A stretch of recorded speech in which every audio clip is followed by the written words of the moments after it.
বর্তমান সময়ে প্রচুর মানুষ একান্ত সময় কাটানোর জন্য বিশ্বের বিভিন্ন দেশে ঘুরতে গিয়ে থাকেন। বিদেশ সফরের জন্য বিমান ভাড়ার পাশাপাশি থাকা খাওয়ার জন্য বিশাল বাজেটের প্রয়োজন। বিভিন্ন দেশে শুধুমাত্র থাকা খাওয়ার খরচ 1 লাখের উপরেও চলে যেতে পারে।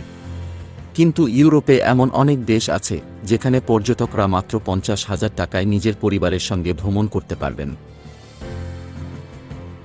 মাত্র 50,000-এ 7 দিনের জন্য ঘুরে আসুন ইউরোপের এই শহরগুলিতে।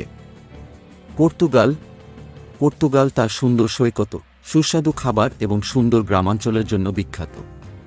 এই দেশটি সার্ফিং এবং গলফের জন্য বিখ্যাত। পর্তুগালের ফাডো মিউজিকের কারণেও এই জায়গাটি বিশেষ জনপ্রিয়তা পেয়েছে। পর্তুগালের একটি হোটেলের জন্য আপনাকে প্রতিদিন মাত্র 1,500 থেকে 2,500 টাকা খরচ করতে হবে।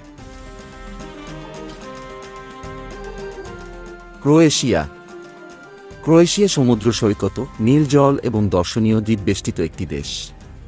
পর্যটক এখানে বোটিং, স্নরকেলিং এবং কায়াকিংয়ের মতো অ্যাডভেঞ্চার অ্যাক্টিভিটিও করতে পারেন। এখানে তাদের একদিনের থাকা এবং খাওয়ার মোট খরচ পড়বে প্রতিদিন মাত্র 3,000 টাকা থেকে 4,000 টাকা।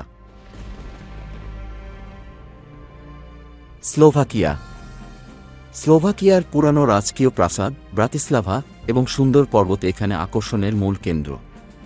সারা বছরই এখানে বিদেশি পর্যটকদের ভিড় লেগেই থাকে। এখানে খাবার এবং হোটেলের খরচ হয় প্রায় 2,000 টাকা থেকে 4,000 টাকা। বুলগেরিয়া ইউরোপের আরও একটি দেশ। বুলগেরিয়া তার সুন্দর এবং খুব আকর্ষণীয় পাহাড় এবং বালুকাময় সৈকতের জন্য বিখ্যাত। এখানে হাজার হাজার পর্যটকদের আসেন।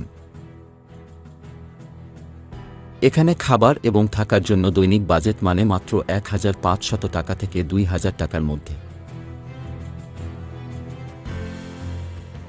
স্লোভেনিয়া ইউরোপে স্লোভেনিয়া একটি খুব ছোট দেশ যা সীমান্ত 3টি সুন্দর দেশ অর্থাৎ হাঙ্গেরি, ইতালি এবং অস্ট্রিয়ার সঙ্গে রয়েছে। পাহাড় আর জঙ্গলে ঘেরা এই দেশ স্লোভেনিয়া পর্যটকদের দৈনিক বাজেটের জন্য উপযুক্ত। এখানে একটি সেরা হোটেলের ভাড়া 3,000 থেকে 6,000 টাকার মধ্যে। তো বন্ধুরা, আপনি কোন দেশের জন্য প্রস্তুতি নিতে যাচ্ছেন ভিডিওর নিচে কমেন্টস করে জানিয়ে দিন। ভ্রমণ বিষয়ে এমন সব তথ্য পাবেন আমাদের এই চ্যানেলে। আপনার পছন্দের দেশের বিষয়ে জানতে চাইলে ভিডিওর নিচে কমেন্টস করে জানাতে পারেন। আমরা চেষ্টা করব আপনার জন্য ভিডিও বানাতে। আমাদের সাথেই থাকবেন। ধন্যবাদ।